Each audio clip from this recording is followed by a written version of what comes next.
सुख और दुख समय के चक्र के दो ऐसे सत्य हैं जो हमारे जीवन में समय समय पर आते रहते हैं। कभी भी मनुष्य को सुख से अत्यधिक प्रसन्न भी नहीं होना चाहिए और दुख से अत्यधिक दुखी भी नहीं होना चाहिए। जीवन में सुख है तो दुख भी है और दुख है तो सुख भी है। यह जीवन का चक्र यूं ही चलता रहेगा। तो आज हम भगवान बुद्ध की इस छोटी सी कहानी से इस तथ्य को समझने का प्रयत्न करेंगे। एक दिन बुद्ध एक मार्ग से गुजर रहे थे। तभी उनकी दृष्टि एक बहुत ही दुखी व्यक्ति पर पड़ी।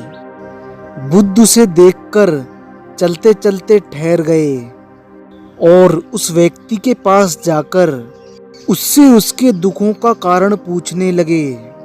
सुनो भाई, तुम इतने दुखी क्यों हो? उस व्यक्ति ने बुद्ध के प्रश्न का कोई उत्तर नहीं दिया और वो अपने मन में मग्न होकर ही बैठा रहा। बुद्ध ने उससे फिर पूछा, तुम्हारे दुखों का क्या कारण है? बुद्ध के द्वारा पूछने पर उस व्यक्ति ने बुद्ध की ओर देखा और उनके चरणों में लेट गया और कहने लगा, भगवान, मैं वक्त का मारा हुआ हूँ। मेरे जीवन में दुख के सिवा और कुछ भी नहीं है। आप मेरे दुखों को दूर करने का कोई उपाय बता दें जिससे मैं भी अपने जीवन को सुख में बिता सकूं। बुद्ध ने उस व्यक्ति को अपने पास बिठाया और कहने लगे, तुम व्यर्थ ही चिंतित हो रहे हो। सुख दुख हमेशा नहीं रहते। किसी नगर में एक सेठ रहता था। वो बड़ा ही उदार और परोपकारी था। उसके द्वार पर जो भी आशा लेकर आता वो निराश नहीं लौटता। वो अपने हृदय से उसकी सहायता करता। एक दिन उसके द्वार पर एक व्यक्ति आया। उसके हाथ में एक कागज था जिसे वह बेचना चाहता था। उसके पर्चे पर एक वाक्य लिखा हुआ था, जीवन में सदा कोई भी चीज नहीं रहती। परंतु उस व्यक्ति से उस पर्चे को कोई भी नहीं खरीद रहा था। उस व्यक्ति को भटकता देख सेठ को उस पर दया आ गई और उसने उससे वह पर्चा खरीद लिया और अपनी पगड़ी के एक छोर पर बांध लिया। नगर के कुछ लोग सेठ से ईर्ष्या करते थे। वो सेठ के अच्छे आचरण को बिल्कुल भी पसंद नहीं करते थे। एक दिन वे सभी मिलकर राजा के पास गए और सेठ के खिलाफ राजा के कान भर दिए, जिससे राजा ने सेठ को पकड़वाकर बंदी गृह में डलवा दिया। कई माह बीत गए। सेठ बहुत दुखी था। वो क्या करे उसकी समझ में कुछ नहीं आ रहा था।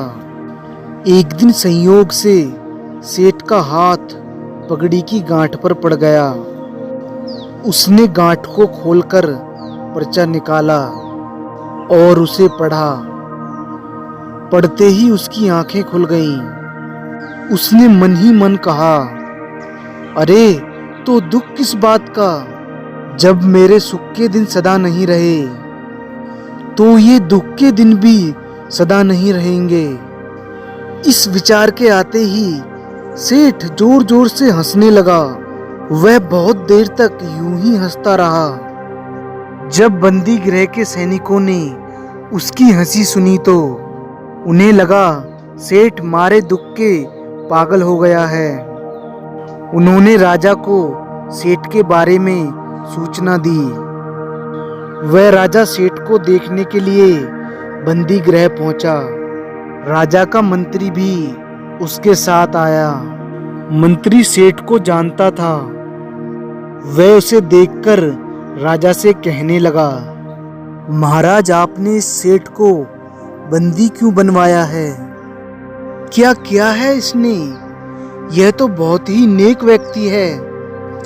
यह तो सबका दुख समझता है और सबकी सहायता करता है।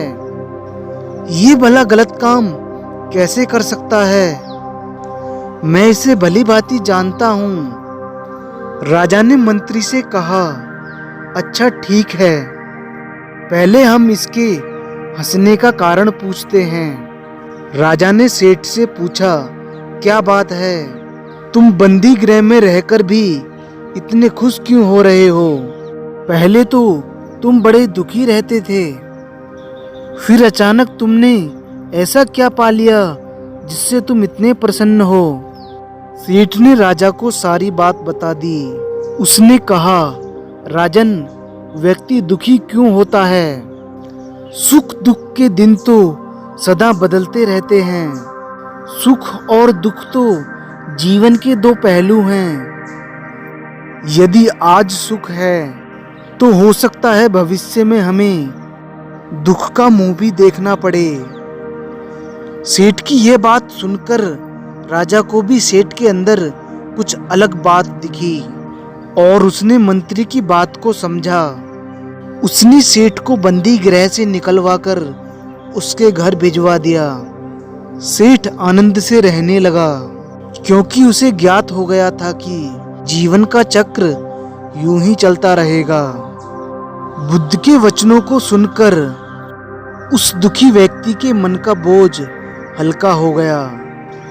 वो बुद्ध से कहने लगा, आप सत्य कह रहे हैं। आपने तो मेरे जीवन से दुखों का निवारण ही कर दिया। उसने बुद्ध से आशीर्वाद लिया और वहां से चला गया। आशा करता हूँ जो बात मैं आप तक पहुंचाना चाहता था उसे आप जरूर समझ गए होंगे। अगर आपके इस वीडियो से रिलेटेड कोई भी सवाल या सुझाव हैं, नीचे कमेंट करके जरूर बताएं।